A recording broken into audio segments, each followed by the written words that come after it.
Hello everyone, कैसे हो आप सब। एक बार पुनः स्वागत है आप सभी का हमारे अपने YouTube channel Shiv coaching classes पर। उम्मीद करते हैं आप सभी मस्त होंगे, बढ़िया होंगे, आप सभी की पढ़ाई भी अच्छे से चल रही होगी। और आज की इस वीडियो में हम देखेंगे क्लास 12 बायोलॉजी एनसीईआरटी चैप्टर 11 हमारा चल रहा है, जो कि है जीव और समष्टियां। देखिए, इस चैप्टर में हमने इसके पहले भी एक से दो वीडियो आपको प्रोवाइड करा दी है। अभी तक आप यदि नहीं देखें तो आप प्लेलिस्ट में जाकर के देख सकते हैं। आज की जो वीडियो है इसमें हम आपको बताएंगे मरुद्भिद पादप क्या होते हैं, यानी जीरोफाइटिक प्लांट क्या होते हैं, और मरुद्भिद पादपों के अंदर क्या क्या आकारिकीय अनुकूलन और क्या क्या शारीरिकीय अनुकूलन व प्रकार्यात्मक अनुकूलन पाए जाते हैं। तो पूरे के पूरे प्रकार के एडाप्टेशन को यहां पे हम जो भी जीरोफाइटिक प्लांट के अंदर पाए जाते हैं वो हम आपको आज की इस वीडियो में यहां पे पूरा का पूरा कवर कराने वाले हैं। तो चलिए सीधे वीडियो को स्टार्ट करते हैं। सबसे पहले हम देखते हैं मरुद्भिद पादप यानी कि जीरोफाइटिक प्लांट होते क्या हैं। देखिए, सबसे पहले यदि हम बात करते हैं मरुद्भिद पौधों की, तो देखिए कुछ पौधे ऐसे होते हैं जो कि ऐसे आवासों के प्रति अनुकूलित होते हैं जहां पर पानी की मृदा में कमी होती है। अर्थात कहने का मतलब यह है कि कुछ पौधे ऐसे होते हैं जो कि पानी की कमी वाले स्थानों में उगते हैं।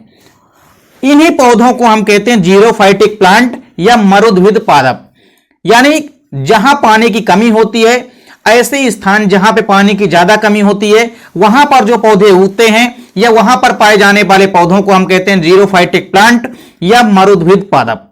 जो मरुद्भिद पादप होते हैं ये बेसिकली शुष्क आवासीय क्षेत्रों में पाए जाते हैं। मतलब शुष्क का मतलब होता है जहां पे पानी की कमी होती है।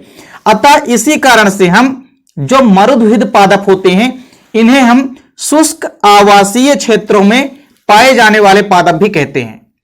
यानी जीरोफाइटिक प्लांट को हम शुष्क आवासीय क्षेत्रों में पाए जाने वाले प्लांट क्या कहते हैं। क्यों? क्योंकि ये शुष्क प्रदेशों में पाए जाते हैं, तो शुष्क क्षेत्रों में पाए जाते हैं, जिस कारण से इन्हें हम शुष्क क्षेत्रों में पाए जाने वाले पादप भी कहते हैं। तो मरुद्भिद पादप या जीरोफाइटिक प्लांट का मतलब है कि ऐसे पादप जो कि पानी की कमी वाले स्थानों पर पाए जाते हैं या पानी की कमी वाले स्थानों पर उगते हैं, उन्हें हम कहते हैं जीरोफाइटिक प्लांट।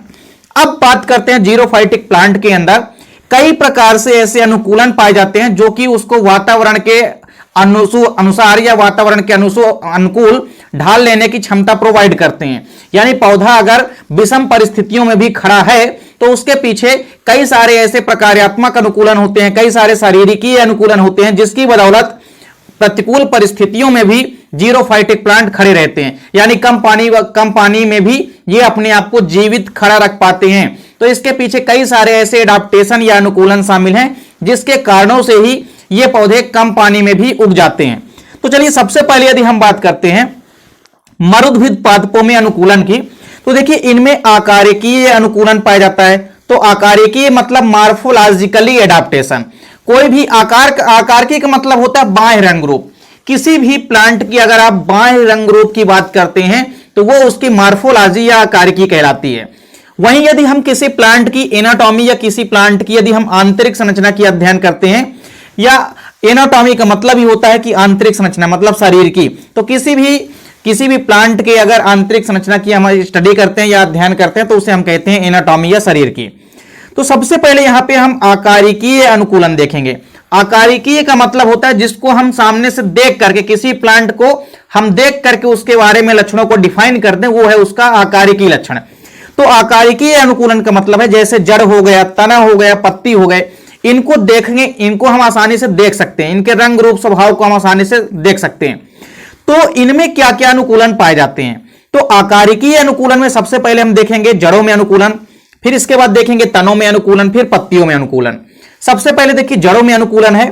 पहला अनुकूलन तो यह है कि जो शाकीय मरुद्भिद होते हैं, जैसे एस्पेरेगस, सतावर का प्लांट आप देखे होंगे, जिसको आप कॉलेजेस वगैरह में आप देखे होंगे कि इनको सुंदरता के लिए या आकर्षक बनाने के लिए आप देखे होंगे कि दरवाजों के किनारों पर अक्सर रखे जाते हैं। तो सतावर, जिसको कि एस्पेरागस रेसिमोसस कहते हैं, तो एस्पेरागस का जो प्लांट होता है, सतावर का प्लांट होता है, इसकी जो जड़ें होती है ये जड़ें मांसल होती है। और ये मांसल जड़ें होती है जो ये जल का अत्यधिक मात्रा में अवशोषण करती है और संग्रहित करके पानी को रखती हैं। अब ये बताइए, अगर जड़ें स्पंजी है, जड़ों में पानी भरा हुआ है, जड़ जो है ज्यादा मात्रा में पानी को स्टोर कर सकती है। अगर जड़ मांसल है तो वो पानी को ज्यादा मात्रा में स्टोर करती है, जिस कारण से पौधे को पर्याप्त मात्रा में पानी जो है आवश्यकता के अनुसार प्राप्त होता रहता है। कहने का मतलब यह है कि कम पानी में भी पौधा अपने आप को जीवित खड़ा रखता है, क्योंकि इनकी जड़ें जो होती है वो मांसल होती है, पानी को स्टोर करके रख सकती हैं। तो एक अनुकूलन जड़ों के अंदर यह है। दूसरा अनुकूलन क्या है कि कुछ मरुद्भिद या जीरोफाइटिक प्लांट ऐसे होते हैं जिनकी जो रूट होती है उनमें अपस्थानिक कलिकाएं उत्पन्न हो जाती है और ये पादप प्रजनन में भी सहायता करती हैं। कुछ पौधे की जड़ें आप देखेंगे कि उनमें अपस्थानिक कलिकाएं निकल आती है और अगर उन अपस्थानिक कलिकाओं को अलग कर दें तो एक नया प्लांट डेवलप हो जाता है, यानी उन अपस्थानिक कलिकाओं से फिर एक नया प्लांट डेवलप हो जाता है। तो अनुकूलन के लिए भी इनमें प्रजनन पाई जाती है। तीसरा जो अनुकूलन है जड़ों में पाए जाने वाला किसी भी जीरोफाइटिक प्लांट के अंदर, वो ये है कि जड़ों के अग्रभाग में मूल टोप जो होता है वो उपस्थित होता है, जो कि बाह्य से जड़ों की रक्षा करता है। मतलब बाह्य आघातों से किसी प्रकार से अगर कोई बाह्य आघात हो रहा है जड़ में तो उसकी जड़ों से रक्षा करता है। तो इस प्रकार से यह तीसरा अनुकूलन है। इसके बाद हम देखते हैं तनों में पाए जाने वाले अनुकूलन। तो जो भी जीरोफाइटिक प्लांट होते हैं उनके तनों में कई प्रकार के अनुकूलन पाए जाते हैं। पहला अनुकूलन यह है कि इन पौधों का जो तना होता है यह प्रायः काष्ठीय होता है। काष्ठीय मतलब लकड़ी नुमा होता है और शुष्क होता है, कम पानी वाला होता है, कठोर भी होता है एवं मजबूत होता है और यह कठोर छाल के द्वारा घिरा रहता है। यानी तने में भी एक विशिष्ट प्रकार का अनुकूलन होता है। इनमें कई सारी अलग अलग प्रकार की छाल बन जाती है, मोटी मजबूत छाल बन जाती है जो कि आंतरिक भागों की सुरक्षा करती है। दूसरा अनुकूलन यह है कि जो कैक्टेसी कुल होते हैं, कैक्टेसी कुल मतलब ऐसे कुल जिन पौधों की जड़ों में कांटे पाए जाते हैं वो कैक्टेसी कुल से बिलोंग करते हैं। जैसे कैक्टस आप देखे होंगे, एपोन्सिया ओपोन्सिया या नागफनी का प्लांट आपने देखा होगा, तो ये कैक्टेसी कुल से संबंधित हैं। कैक्टेसी कुल के सदस्यों में जो तना होता है वो मांसल तो होता ही है एवं पत्ती नुमा होता है। आप देखे होंगे कि जैसे आप एग्जाम्पल आप ले लीजिए किसका, आप एग्जाम्पल ले लीजिए एपोन्सिया यानी कि नागफनी का ही ले लीजिए। तो नागफनी में आप देखेंगे कि इनकी जो जड़ें जो तना होता है, तना मांसल भी होता है और पत्ती नुमा भी होता है, जिसे हम फिल्लोक्लेड कहते हैं। ये कई बार क्वेश्चन पूछा जाता है कि फिल्लोक्लेड क्या है। तो कुछ पौधों में जो तना होता है वो पत्ती नुमा आकृति का दिखाई देता है, इसे ही हम कहते हैं फिल्लोक्लेड। फिर देखिए, तथा जो पत्तियां होती है ये कांटों में रूपांतरित हो जाती है। पत्तियां हमने आपको पहले ही बताया, जो कांटे होते हैं ये किसका रूपांतरण है, तो कांटे जो है पत्तियों का रूपांतरण है। पत्तियां ही रूपांतरित होकर के कांटों में बदल जाती है जो कि वाष्पोत्सर्जन की क्रिया को कम करती हैं तथा प्रकाश संश्लेषण में भाग लेते हैं। देखिए, ऐसे तने जो है हरे होते हैं प्रायः, जो प्रकाश संश्लेषण में भाग लेते हैं। देखिए, कैक्टेसी कुल की विशेषता है कि इन पौधों के तने जो होते हैं ये मोटे भी होते हैं, मांसल होते हैं तथा पत्तीनुमा होते हैं, जिस कारण से इसे हम क्या कहते हैं, फिल्लोक्लेड कहते हैं। तथा जो पत्तियां होती है वो कांटों में रूपांतरित हो जाती है। जो भी कैक्टेसी कुल की पत्तियां हैं वो किसमें बदल जाती हैं, कांटों में बदल जाती हैं वाष्पोत्सर्जन को कम करने के लिए। वहीं आप देखेंगे कि इनके जो तने होते हैं ये प्रायः हरे होते हैं। तो जब तने हरे होते हैं तो ये भी प्रकाश संश्लेषण में भाग लेते हैं। तो इस प्रकार से ये प्रकाश संश्लेषण में भाग लेने के लिए पौधों में पाए जाने वाला एक विशिष्ट प्रकार का तने में पाए जाने वाला अनुकूलन है। तीसरा अनुकूलन ये है तनों में कि इन पौधों में जो पत्तियां होती है वो कांटों में रूपांतरित हो जाती हैं, जो कि वाष्पोत्सर्जन, जो कि देखिए अनुकूलन हेतु वाष्पोत्सर्जन की दर को कम करते हैं। अब आप बताइए कि जो मरुद्भिद पादप हैं उनमें ऑलरेडी पानी की कमी है, क्योंकि पानी की कमी वाले स्थानों में है, और अगर उनमें वाष्पोत्सर्जन ज्यादा होगा तो ज्यादा मात्रा में जल की हानि होगी, और जितनी जल्दी जल की हानि होगी पौधा उतनी जल्दी सूख जाएगा। तो इस प्रकार से इनकी जो तने होती है, तने तो पत्तीनुमा संरचना में रूपांतरित हो जाती है, और जो पत्तियां होती है वो किसमें बदल जाती हैं, कांटों में बदल जाती हैं। अब ये बताइए, जब पत्तियां बदल जाती है किसमें, कांटों में, तो पत्तियां जब कांटों में बदल जाएंगी तो वाष्पोत्सर्जन कम होगा कि नहीं होगा। अगर मान लीजिए यदि वो पत्तियां ही रहती तो एरिया ज्यादा कवर होता, ज्यादा एरिया कवर होता तो छिद्रों के द्वारा ज्यादा वाष्पोत्सर्जन होता। अब यदि कांटों में रूपांतरित हो गए हैं तो एरिया कम हो गए, जिस कारण से वाष्पोत्सर्जन भी क्या होगा, कम होगा, जिस कारण से जल की हानि भी क्या होगी, कम होगी। तो ये एक प्रकार का विशेष प्रकार का अनुकूलन है तनों के अंदर पाए जाने वाला। इसके एग्जाम्पल आप याद रख सकते हैं, जैसे नागफनी का प्लांट। फिर हम देखते हैं पत्तियों में अनुकूलन। तो जो भी मरुद्भिद या जीरोफाइटिक प्लांट होते हैं उनके पत्तियों में कौन कौन से अनुकूलन होते हैं। पहला अनुकूलन तो यह होता है कि मरुद्भिद पादप जो होते हैं इनकी पत्तियां छोटी होती है, जिससे वाष्पोत्सर्जन करने वाले क्षेत्रफल में कमी आती है। हमने आपको पहले ही इसका रीजन बताया कि अगर मान लीजिए पत्ती छोटी है, जीरोफाइटिक प्लांट की यह विशेषता होती है कि उनकी पत्तियां छोटी होती है। अब अगर पत्ती मान लीजिए छोटी है तो एरिया कम है, ज्यादा एरिया रहता है तो ज्यादा छिद्र होते हैं, ज्यादा स्टोमेटा होते हैं, वाष्पोत्सर्जन भी ज्यादा होता है, जल की हानि भी ज्यादा होगी। अगर वाष्पोत्सर्जन कम होगा, एरिया कम है तो वाष्पोत्सर्जन भी क्या होगा, कम होगा। तो इस प्रकार से इन पौधों की पत्तियां जो होती है छोटी होती है, जिस कारण से वाष्पोत्सर्जन भी क्या होता है, कम होता है। जैसे एग्जांपल आप देखेंगे केजूराइना, केजूराइना का प्लांट देखेंगे, इसकी पत्तियां बहुत छोटी छोटी होती है। इसके अलावा और आप कई सारे एग्जांपल, एकेसिया का प्लांट देख लीजिए, आप किसी का भी प्लांट आप देखेंगे जीरोफाइटिक का, इनकी पत्तियां क्या होती है, छोटी होती है। दूसरा यहां पे एग्जांपल क्या है इसका, दूसरा जो अनुकूलन है वो ये है कि कुछ जीरोफाइटिक प्लांट ऐसे होते हैं जैसे एलोए, एलोवेरा का प्लांट आप देखे होंगे, इनकी जो पत्तियां होती है वो मोटी भी होती हैं और गूदेदार भी होती है, यानी कि फ्लैसी एवं मांसल होती हैं। अतः इनमें जल की अत्यधिक मात्रा संचित रहती है।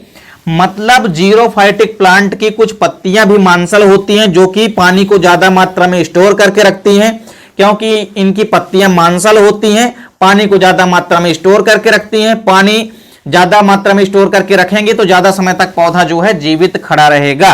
तो इस प्रकार से आपको ध्यान में रखना है कि कुछ जीरोफाइटिक प्लांट की लीफ जो है गूदेदार व मांसल होती हैं, जिस कारण से इनमें जल की अत्यधिक मात्रा संचित की जा सकती है।